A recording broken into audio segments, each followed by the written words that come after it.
कड़वी सच्चाइयां सच हो रही है वो बातें जरूर देखिए। महाभारत के समय की बात है। पांचों पांडवों ने भगवान श्री कृष्ण से कलयुग के बारे में चर्चा की और कलयुग के बारे में विस्तार से पूछा और जानने की इच्छा जाहिर की कि कलयुग में मनुष्य कैसा होगा, उसके विचार कैसे होंगे और उसे मोक्ष कैसे प्राप्त होगा। इन्हीं प्रश्नों का उत्तर देने के लिए भगवान श्री कृष्ण कहते हैं, तुम पांचों भाई वन में जाओ और जो कुछ भी दिखे वह आकर मुझे बताओ, मैं तुम्हें उसका प्रभाव बताऊंगा।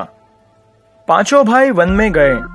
युधिष्ठिर महाराज ने देखा कि किसी हाथी की 2 सूंड हैं। यह देखकर आश्चर्य का पार न रहा। अर्जुन दूसरी दिशा में गए। वहां उन्होंने देखा कि कोई पक्षी है, उसके पंखों पर वैद की ऋचाएं लिखी हुई है, पर वह पक्षी मुर्दे का मांस खा रहा है। यह भी आश्चर्य है। भीम ने तीसरा आश्चर्य देखा कि गाय ने बछड़े को जन्म दिया है और बछड़े को इतना चाट रही है कि बछड़ा लहूलुहान हो जाता है। सहदेव ने चौथा आश्चर्य देखा कि 6-7 कुएं हैं और आसपास के कुओं में पानी है, किंतु बीच का कुआं खाली है। बीच का कुआं गहरा है, फिर भी पानी नहीं है। पांचवें भाई नकुल ने भी एक अद्भुत आश्चर्य देखा कि एक पहाड़ के ऊपर से एक बड़ी शिला लुढ़कती लुढ़कती आती है और कितने ही वृक्षों से टकराती है, पर उन वृक्षों के तने उसे रोक न सके। कितनी ही अन्य शिलाओं के साथ टकराई, पर वह भी रोक न सकी। अंत में एक अत्यंत छोटे से पौधे का स्पर्श होते ही वह स्थिर हो गई। पांचों भाइयों के आश्चर्यों का कोई पार नहीं था। शाम को वे श्री कृष्ण के पास गए और अपने अलग अलग दृश्यों का वर्णन किया। युधिष्ठिर कहते हैं, मैंने 2 सूंड वाला हाथी देखा तो मेरे आश्चर्य का कोई पार न रहा। तब श्री कृष्ण कहते हैं, कलयुग में ऐसे लोगों का राज्य होगा जो दोनों ओर से शोषण करेंगे, बोलेंगे कुछ और करेंगे कुछ और। ऐसे लोगों का राज होगा। इससे तुम पहले राज कर लो। अर्जुन ने आश्चर्य देखा कि पक्षी के पंखों पर वैद की ऋचाएं लिखी हुई है और पक्षी मुर्दे का मांस खा रहा है। इसी प्रकार कलयुग में ऐसे लोग रहेंगे जो बड़े बड़े पंडित और विद्वान कहलाएंगे, किंतु वे यही देखते रहेंगे कि कौन सा मनुष्य मरे और हमारे नाम से संपत्ति कर जाए। संस्था के व्यक्ति विचारेंगे कि कौन सा मनुष्य मरे और संस्था हमारे नाम को हो जाए। हर जाति धर्म के प्रमुख पद पर बैठकर विचार करेंगे कि कब किसका श्राद्ध है। चाहे कितने भी बड़े लोग होंगे, किंतु उनकी दृष्टि तो धन के ऊपर ही रहेगी। ऐसे लोगों की बहुतायत होगी जो परधन को हरने और छीनने को आतुर होंगे, और कोई कोई विरला ही संत पुरुष होगा। भीम ने तीसरा आश्चर्य देखा कि गाय अपने बछड़े को इतना चाटती है कि बछड़ा लहूलुहान हो जाता है।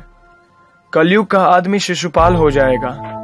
बालकों के लिए इतनी ममता करेगा कि उन्हें अपने विकास का अवसर ही नहीं मिलेगा। किसी का बेटा घर छोड़कर साधु बनेगा तो हजारों व्यक्ति दर्शन करेंगे, किंतु यदि अपना बेटा साधु बनता होगा तो रोएंगे कि मेरे बेटे का क्या होगा। इतनी सारी ममता होगी कि उसे मोह माया और परिवार में ही बांध कर रखेंगे और उसका जीवन वहीं खत्म हो जाएगा। अंत में बेचारा अनाथ होकर मरेगा। वास्तव में लड़के तुम्हारे नहीं हैं, वे तो बहुओं की अमानत है।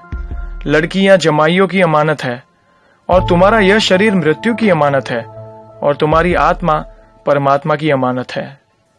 सहदेव ने चौथा आश्चर्य यह देखा कि 5-7 भरे कुएं के बीच का कुआं एकदम खाली था। कलयुग में धनाढ्य लोग लड़के लड़की के विवाह में, मकान के उत्सव में, छोटे बड़े उत्सव में तो लाखों रुपया खर्च कर देंगे, परंतु पड़ोस में यदि भूखा प्यासा कोई होगा, वह नहीं देखेंगे कि उसका पेट भरा है या नहीं। दूसरी ओर मौज मौज में शराब, कबाब, फैशन या व्यसन में पैसे उड़ा देंगे, किंतु किसी के 2 आंसू पोंछने में उनकी रुचि न होगी, और जिनकी रुचि होगी उन पर कलयुग का प्रभाव नहीं होगा, उन पर भगवान का प्रभाव होगा। पांचवा आश्चर्य यह था कि एक बड़ी चट्टान पहाड़ से लुढ़की। वृक्षों के तने और चट्टाने उसे रोक न पाए, किंतु एक छोटे से पौधे से टकराते ही वह चट्टान रुक गई। कलयुग में मानव का मन नीचे गिरेगा, उसका जीवन पतित होगा। यह पतित जीवन धन की शिलाओं से नहीं रुकेगा, न ही सत्ता के वृक्ष से रुकेगा, किंतु हरि नाम के एक छोटे पौधे से रुकेगा। हरि कीर्तन के एक छोटे से पौधे से मनुष्य का जीवन पतन होना रुक जाएगा। तो ये थी वो 5 कड़वी सच्चाइयां जो भगवान श्री कृष्ण ने महाभारत काल में 5 पांडवों को बताई थी। जय श्री कृष्ण।